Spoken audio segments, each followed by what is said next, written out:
সবুজ পাইন দেওদারে ছাওয়া, পরিষ্কার পরিচ্ছন্ন পার্বত্য প্রকৃতি, সুউচ্চ ভিউ পয়েন্ট থেকে অপরূপ সুন্দর হিমালয়ের বিস্তার, অসাধারণ সূর্যাস্তের দৃশ্য, ভারতের সর্বোচ্চ এক ধাপে নেমে আসা জলপ্রপাত ও তার নিচে জলে অবগাহনের এক অনন্য অনুভূতি। এসব উপভোগের জন্য উত্তরাখণ্ডের যে হিল স্টেশনে আসতে হবে তার নাম হলো চক্রতা।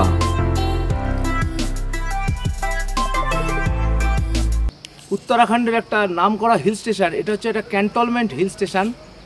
পরিষ্কার পরিচ্ছন্ন, পাইন, চির এ সমস্ত গাছের ছাওয়া, অসাধারণ একটা হিল স্টেশন। আমরা এই চক্রতার বিভিন্ন জায়গাগুলো ঘুরে ঘুরে দেখব, আপনাদেরও দেখাবো। চক্রতার বিভিন্ন সাইট সিনগুলো আমরা এখন বেরিয়ে পড়ব, সেগুলো পরপর আপনাদের দেখাতে থাকব। চক্রতাতে আপনারা কিভাবে আসবেন, চক্রতাতে কোথায় থাকবেন, কোন কোন জায়গা ঘুরবেন, এ সমস্ত ডিটেল থাকবে এই ভিডিওতে। সুতরাং এই ভিডিওটা আপনারা পুরো দেখবেন, আশা করি আপনাদের ভালো লাগবে। আর ভিডিওটা ভালো লাগলে লাইক করবেন, শেয়ার করবেন। আমার চ্যানেলে নতুন হলে চ্যানেলটা সাবস্ক্রাইব করে পাশে বেল আইকনটা প্রেস করে দেবেন, এরকমই ভালো ভালো ভিডিওর খবর পাওয়ার জন্য। তাহলে এখন শুরু করছি আমরা চক্রতার বিভিন্ন সাইট সিন। চক্রতা হলো উত্তরাখণ্ডের দেরাদুন জেলায় অবস্থিত একটি পরিষ্কার পরিচ্ছন্ন ক্যান্টনমেন্ট পার্বত্য শহর, যার উচ্চতা ৭,০০০ ফুট। এই পার্বত্য শহরের চারিদিকে রয়েছে সবুজ পাইন, দেওদার, ফার প্রভৃতি গাছের সমারোহ। দেরাদুন শহর থেকে ৯৮ কিলোমিটার দূরে এই হিল স্টেশনটি অবস্থিত। দেরাদুন থেকে বিকাশনগর হয়ে বাস আসছে চক্রতাতে, ভাড়া ২৫০ টাকা। আবার শেয়ার গাড়িতেও আসতে পারেন দেরাদুন বা বিকাশনগর থেকে চক্রতাতে। বাস ভাড়ার সমান ভাড়া নেয় শেয়ার গাড়ি, সময় লাগবে ৩ ঘন্টার মতো।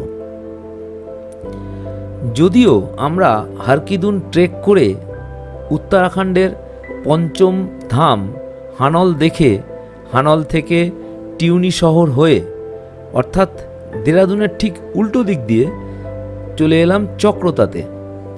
আপনারা আমার চ্যানেলে প্রকাশিত হারকিদুন ট্রেক ও হানলের মহাসু দেবতার মন্দিরের ভিডিওগুলি যদি না দেখে থাকেন তাহলে ডেসক্রিপশন বক্সের লিঙ্কে ক্লিক করে ভিডিওগুলো দেখে নেবেন, আশা করি ভালো লাগবে।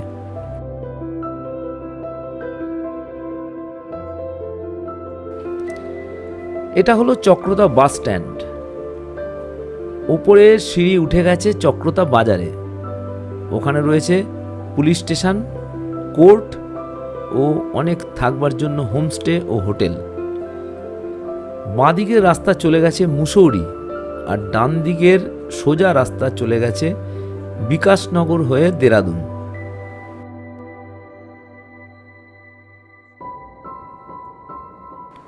আর পিছনের ওই রাস্তা চলে গেছে হানল, টিউনি ও হিমাচলের সিমলা, এছাড়া আরও উচ্চতর হিমাচলের বিভিন্ন জায়গায়।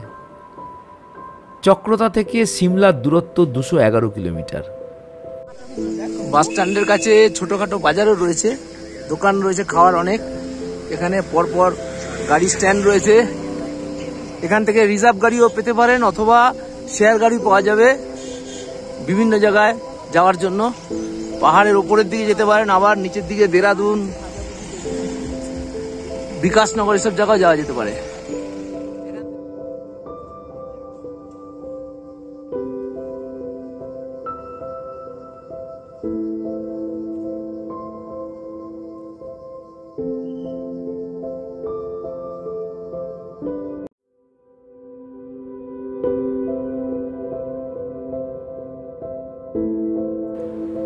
এই রাস্তাটি সিঁড়ি দিয়ে আস্তে আস্তে ওপরে উঠে গেছে বাজার ও পুলিশ স্টেশনের দিকে। খুব নিরিবিলি শান্ত পরিবেশ এই চক্রতার। দূরে যেদিকে তাকাই সেদিকেই স্তরে স্তরে সবুজ হিমালয় পর্বতের বিস্তার। আস্তে আস্তে আমরা উঠে চলে এলাম ওপরে। আমরা উঠলাম বাজারের সামনেই একটি মাঝারি মানের হোমস্টেতে, যার নাম রানা হোমস্টে। 1000 টাকায় 3 বেডের রুম, বেশ সস্তা, কিন্তু হোটেলটি বেশ পরিষ্কার পরিচ্ছন্ন। এখানে আরও কয়েকটি হোমস্টে ও হোটেলের হদিশ দিয়ে দিলাম, এখানে আসলে যোগাযোগ করে নিতে পারেন। আমরা ছিলাম রানা হোমস্টেতে, যার ओनर कुंवर सिंह राणा। अच्छा राणा साहब, आपका होम स्टे में कितना रूम है? 5 रूम है। सब गीजर उजर का सब फैसिलिटी है ना? अच्छा अच्छा। अभी এখানে গিজার পাবেন, এছাড়া রুমে আপনার সমস্ত কিছু সার্ভিং এর ব্যবস্থা আছে, কাছেই বাজারের কাছে হোটেল আছে, থাকা খাওয়ার ব্যবস্থা আছে, সামনে होटल फोटल तो सभी है ना, बाजार नजदीक है। ठीक है, हम लोग चलते हैं, धन्यवाद। ओके।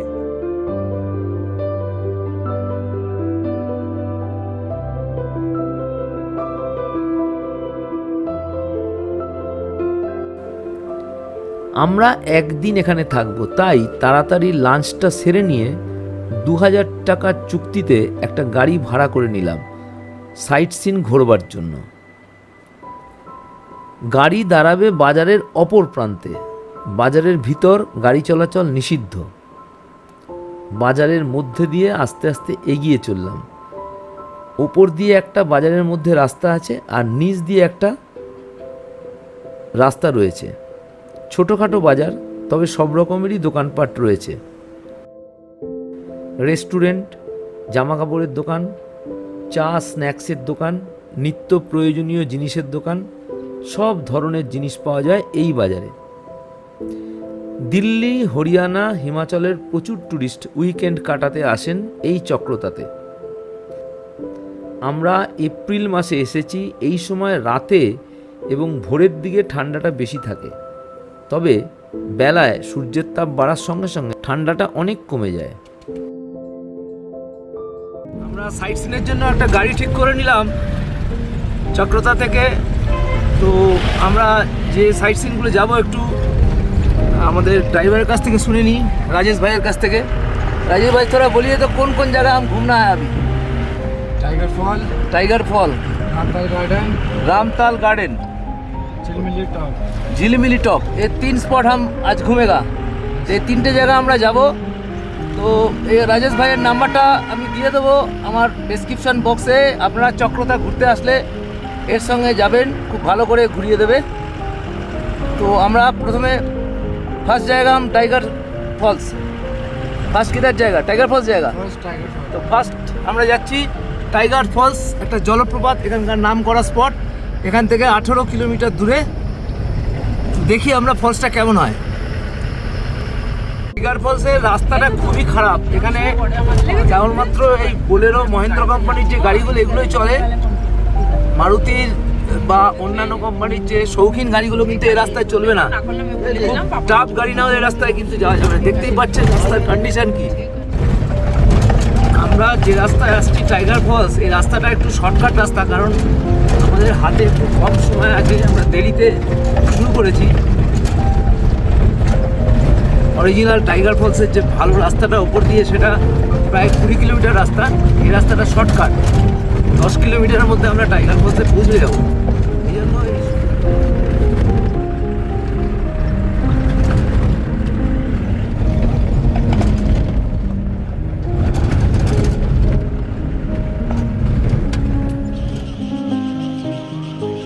চলে এলাম টাইগার ফলসের এলাকায়। এইবার এটা হচ্ছে পার্কিং এলাকা। এখান থেকে আস্তে আস্তে নিচে নেমে দেখতে হবে ওয়াটারফলসটা।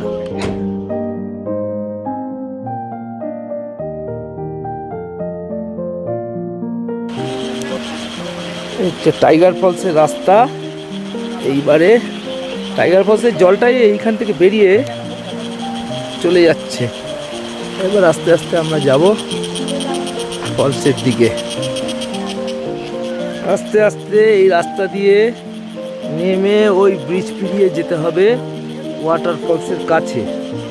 যে কোনো ওয়াটারফলস দেখতে গেলেই নিচের দিকে নামতে হবে, কারণ ওয়াটারফলসটা পাহাড়ের উপর থেকে পড়ে। এর অপোজিট সাইড থেকে একে দেখতে হবে।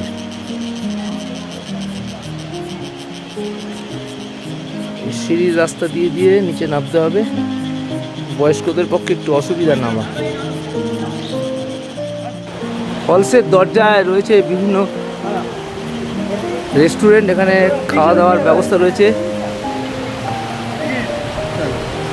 কোথায় কাটতে হবে? কোথায়? এখানে। টাইগার ফলসে ঢোকার জন্য এন্ট্রি ফি জনপ্রতি 20 টাকা। টাইগার ফলস হচ্ছে ভারতবর্ষের সর্বোচ্চ এক ধাপে নেমে আসা জলপ্রপাত, যার উচ্চতা 312 ফুট।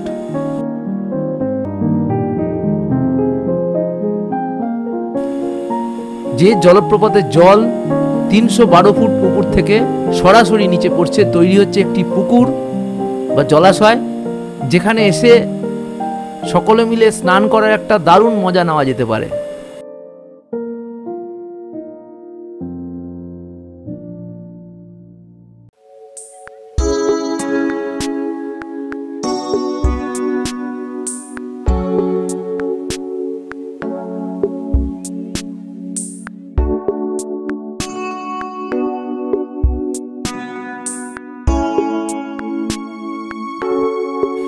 চারিদিকে রয়েছে ওক এবং রডোডেন্ড্রনের ঘন জঙ্গল। যারা অ্যাডভেঞ্চার ভালোবাসেন তারা চক্রতা থেকে ট্রেক করেও চলে আসতে পারেন এই টাইগার ফলসে। ট্রেকিং রুটের দূরত্ব মাত্র 5 কিলোমিটার। চক্রতাতে এলে এই টাইগার ফলসে স্নান করার আনন্দটা কিন্তু কখনোই মিস করবেন না।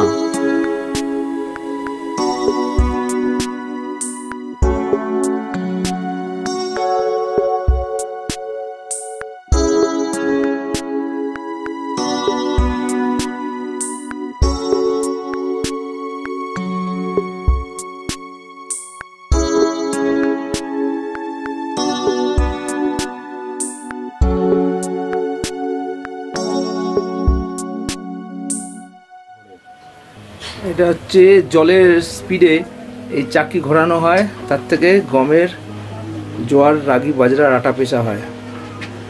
বর্তমানে এটা স্রোতটা বন্ধ আছে, তাই এটা চালু হয়নি। স্রোতটা চালিয়ে দিলে এখানে আবার এটা চলবে।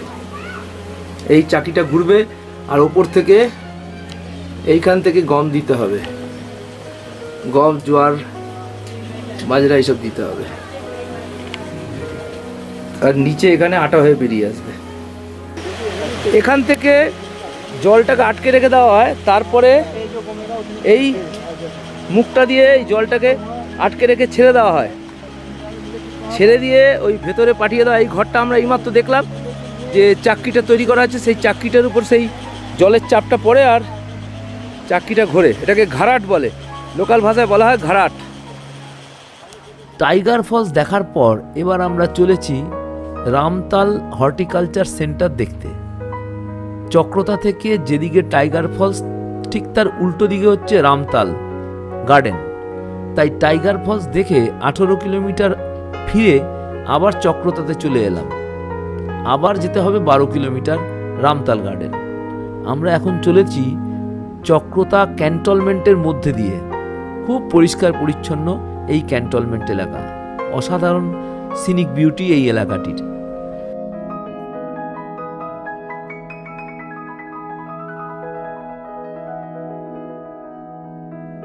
রামতাল যাওয়ার পথটাও খুব সুন্দর। আমরা চক্রতা থেকে দক্ষিণ দিকে চলেছি। রাস্তার দুপাশে রয়েছে অনেক সুন্দর সুন্দর বাড়িঘর ও বেশ কিছু রিসর্ট।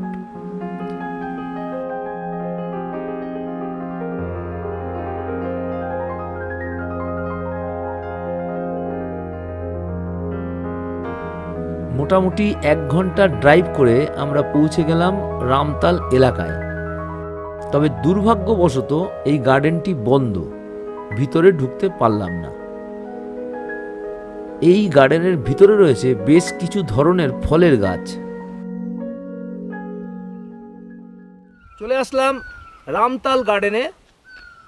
চক্রতা থেকে, চক্রতার মেন শহর থেকে এটা 15 কিলোমিটার দূরে একটা গার্ডেন। তবে 5টা বেজে যাওয়ার জন্য গার্ডেন বন্ধ হয়ে গেছে, আমরা ঢুকতে পারলাম না ভিতরে।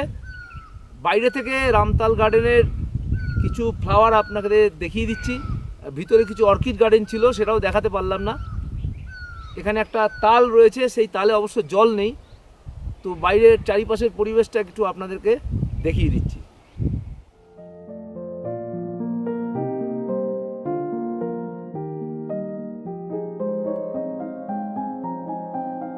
বাইরে কিছু প্রকৃতির ফুল দেখেই সন্তুষ্ট থাকতে হলো।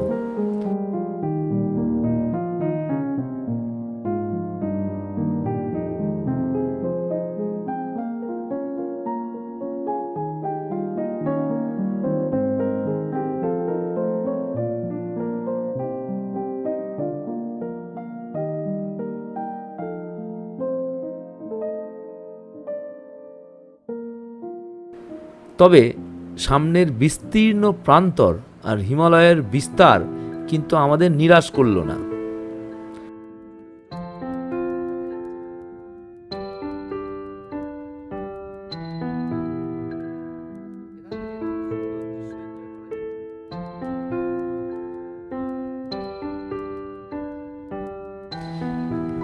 এখানে ভিউ পয়েন্টে দাঁড়িয়ে হিমালয়ের বিস্তার দেখলে সত্যিই অবাক হতে হয়। ধারে কাছে নির্জন পাহাড়ের কোলে রয়েছে কিছু রিসর্ট। অবসর কাটানোর জন্য উইকেন্ডে অনেকেই 1-2 দিন কাটাবার জন্য এখানে চলে আসে।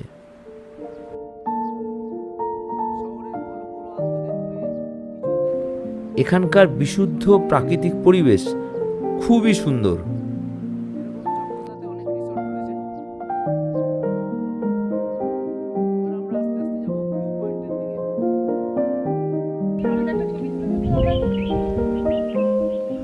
এই রামতাল গার্ডেন, এটা তাল বা পুষ্করিণী দিঘি, এটাতে এখন জল নেই, এটা বর্ষার জলে পুষ্ট, বর্ষার পরে এতে জল থাকবে।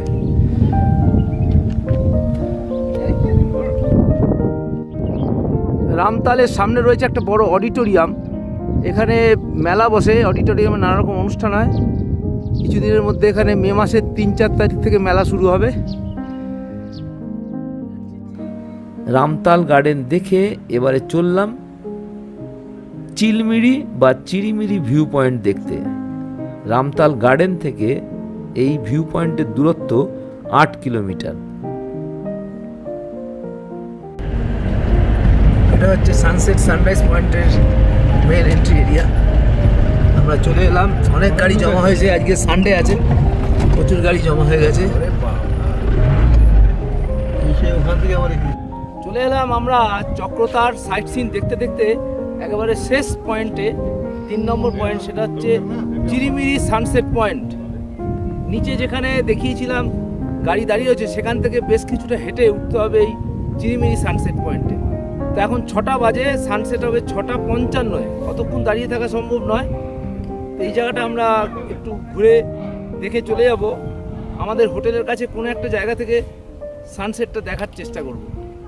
তো আমরা দেখে নিই চিরিমিরি সানসেট পয়েন্টের বিভিন্ন দিকগুলো।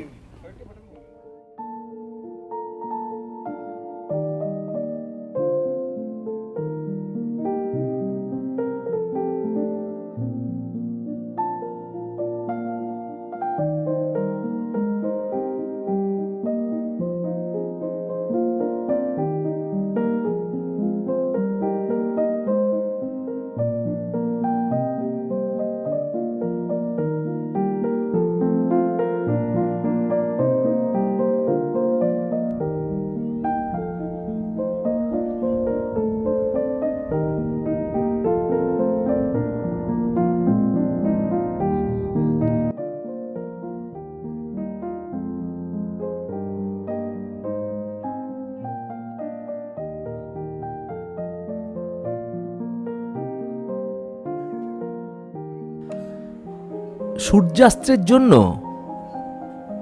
অতক্ষণ অপেক্ষা করা সম্ভব না ভেবেছিলাম, কিন্তু এখানকার ভিউ পয়েন্ট থেকে চারিদিকে দৃশ্য উপভোগ করতে করতে কখন যে সূর্যাস্তের সময় এসে গেল তা নিজেরা বুঝতেও পারলাম না।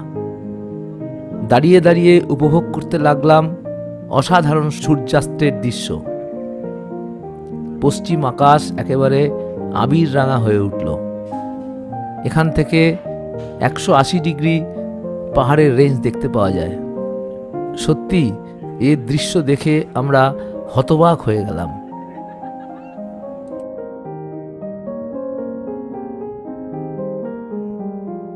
এতক্ষণ চক্রতা ক্যান্টনমেন্ট শহরের ভিডিওটি দেখলেন।